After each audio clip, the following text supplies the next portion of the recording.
কোনোবা দিন পিছ হুহুকা মাৰে কিন্তু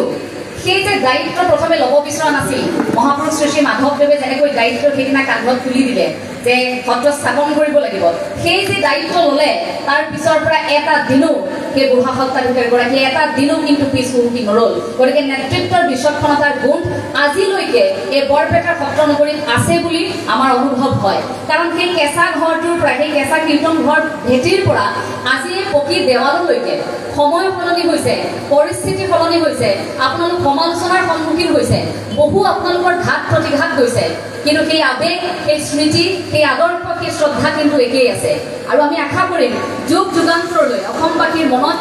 এই বিশ্বব্যাপী এই ধাৰাটো তেনেকৈ থাকক বৰপেটা বুলি কোৱাৰ লগে লগে আজি যিটো সন্মানৰ দৃষ্টি বৰপেটা বুলি কোৱাৰ লগে লগে আমাৰ যিটো শ্ৰদ্ধা আহে আপোনা আপুনি মূৰ দুখ খাই যায় সেই ধাৰণাটো অসমবাসীৰ মনত প্ৰতিটো সময়তে গিজগিজাই থাকিব লাগিব আৰু সেইবাবে এই আটাপুৰুষসকলক আমি জীয়াই ৰাখিব লাগিব আৰু এটা বিষয়ৰ পৰা অকণমান ক'ব বিচাৰিম যে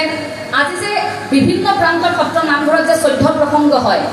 এয়া আমাৰ বাবে গৌৰৱৰ কথা যে এই ভূমিতেই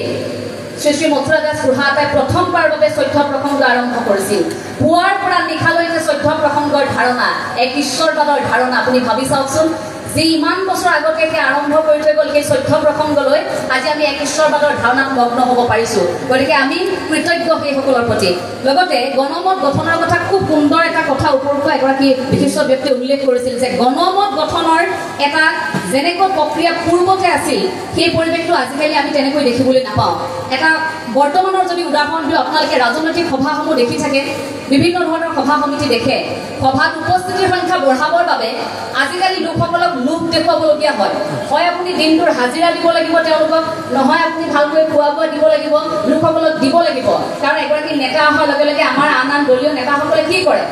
ধৰি লওক সভাখন পাতিছে শিৱসাগৰত কিন্তু মানুহ নিব বৰপেটাৰ পৰা ধৰি লওক সভাখন পাতিছে ধেমাজিত মানুহ নিব গুৱাহাটীৰ পৰা মূলতঃ মানুহ নিব লাগে আমাৰ সন্মুখত বহি থকা আসনসমূহ পূৰ্ণ কৰিব লাগে যাতে নেতাগৰাকীয়ে বেয়া পাই নাযায় যাতে ভাবে যে আমাৰ সৈতে এয়া জনমত এয়া লোকসকল আমাৰ সৈতে আছে আমাৰ শক্তি আছে কিন্তু সেয়া প্ৰকৃত শক্তি হয়নে নহয় জগতগুৰু শ্ৰীমন্ত শংকৰদেৱ গুৰুজনা মহাপুৰুষ শ্ৰী শ্ৰী মাধৱদেৱ আৰু লগতে এই যে আটাপুৰুষসকল শ্ৰী শ্ৰী মথুৰা দাস বুঢ়াগোহাঁই যিধৰণে আৰম্ভ কৰিছিল যাত্ৰাৰ সত্ৰ স্থাপনৰ পাছত জনমত গঠন কৰিবলৈ মানুহক লোভ দেখুৱাবলগীয়া নহৈছিল কাৰণ তেতিয়া প্ৰতিগৰাকী মানুহৰ মনত এক ঈশ্বৰবাদৰ ধাৰণা আছিল হৃদয়ত ভগতি আছিল গুৰু ভগতি আছিল বৈষ্ণৱ ধৰ্মৰ প্ৰতি এটা আদৰ্শৰ প্ৰতি সকলোৰে শ্ৰদ্ধা আছিল কিন্তু লাহে লাহে সেই শ্ৰদ্ধা ক'ৰবাত নোহোৱা হৈ গৈছে সেইবাবে মানুহক আজি আমি ধৰ্মৰ কথা ক'বৰ বাবে বা আমাৰ যি বৈষ্ণৱ পন্থা এই আদৰ্শটোত আগবাঢ়ি আহিবৰ বাবে গুৰু চৰ্চা কৰিবৰ বাবে গুৰু ভগতি কৰিবৰ বাবে আমি লোভ দেখুৱাবলগীয়া হৈছে এই কথাখিনি এই প্ৰেক্ষাপটত এই সময়খিনি যথেষ্ট প্ৰাসংগিক বুলি অনুভৱ কৰিছোঁ যিধৰণে আৰম্ভ হৈছিল সেই যাত্ৰাটো ভাবকচোন নৱবৈষ্ণৱ যি সময় জগতগুৰু শ্ৰীমন্ত শংকৰদেৱ গুৰুজনে প্ৰচাৰ প্ৰসাৰ কৰিছিল একেলগে আন আন ৰাজ্যত যিধৰণে প্ৰচাৰ হৈছিল সেইসকল গুৰু আজি সম্পূৰ্ণৰূপে আমি প্ৰতিষ্ঠিত বুলি যাক ক'ব পাৰোঁ কিন্তু শদিয়াৰ পৰা ধুবুৰলৈকেহে জগতগুৰু শ্ৰীমন্ত শংকৰদেৱ গুৰুজনা ক'ৰবাত সীমিত হৈ থাকিল তাৰ ভুল কিন্তু আমাৰ আমি অসমীয়া মানুহৰ হাতত বা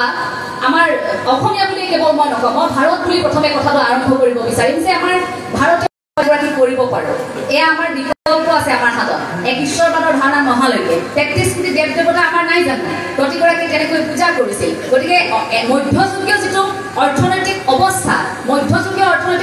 ধৰ্মৰ বাহুল্যৰ বাবে এটা সময়ত মানুহ এনেকুৱা হৈছিল যে ইমান টকা দি আমি পূজা এখন পাতিব নোৱাৰোঁ যে ইমান টকা দি ধৰ্মৰ ইমান বাহুল্য আমি নোৱাৰোঁ অৰ্থনৈতিকভাৱে যিসকল লোক দুৰ্বল সেইসকল লোকে সেই মুহূৰ্তত ভাবিবলৈ বাধ্য হৈছিল কিন্তু তেনে মুহূৰ্ততে এই পবিত্ৰ ভূমিত জগতগুৰু শ্ৰীমন্ত শংকৰদেৱ গুৰুজনে এনে এটা আদৰ্শ জন্ম দিলে যিটো আদৰ্শত আপুনি টকা পইচা খৰচ কৰিব নালাগে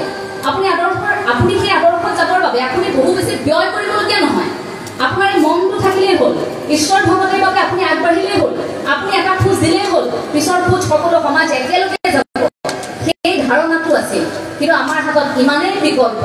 আমি ইমানেই এনেকুৱা হ'লোঁ যে আমি নিৰ্বাচন কৰিব পাৰোঁ আমি এইগৰাকীক পূজা কৰিম এয়া যদি নাপাওঁ তেওঁ কৰিম তাত যদি নাই পোৱা আন এটা ঠাইলৈ যাম অমুকত যদি পোৱা নাই ঠিক আছে এই নামঘৰ এই মন্দিৰ ভাগিলৈ কিবা এটা আগবঢ়াই থওঁ সেয়া আমাৰ ধাৰণা আমাৰ তেনেকুৱা হ'ল ক'ত গ'ল আমাৰ এক ঈশ্বৰবাদৰ ধাৰণা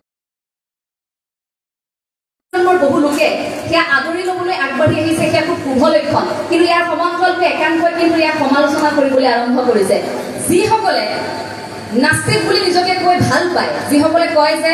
কৃষ্ণক বিশ্বাস নকৰোঁ, যিসকলে কয় যে জগতগুৰু শ্ৰীমন্ত শংকৰদেৱ গুৰুজনাক কিয় মানিব লাগে, কি আছে এই কথাষাৰ যদি কয় যে উত্তৰটো এইটোৱে হ'ব।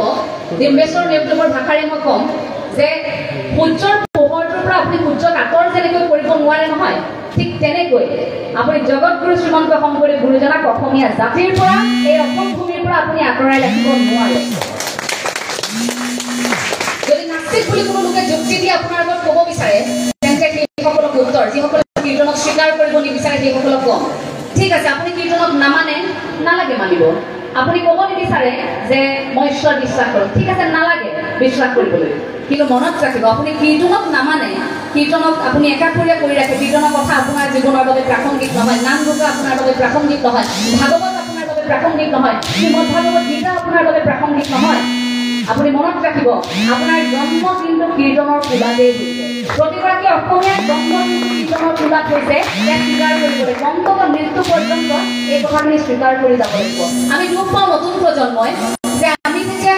এটা চিন্তাধাৰাৰে কাম কৰিবলৈ আগবাঢ়ি আহোঁ, আমাক সমালোচনা কৰা মানুহৰ সংখ্যা বহু বেছি। সেইসকল সমালোচকৰ বাবে আমাৰ উত্তৰ একো নাথাকে, আমাৰ এটাই থাকে যে সেই ভগৱান জগতগুৰু শ্ৰীমন্ত শংকৰদেৱ গুৰুজনাই যি কৈ গৈছিল যে সেই ভগৱান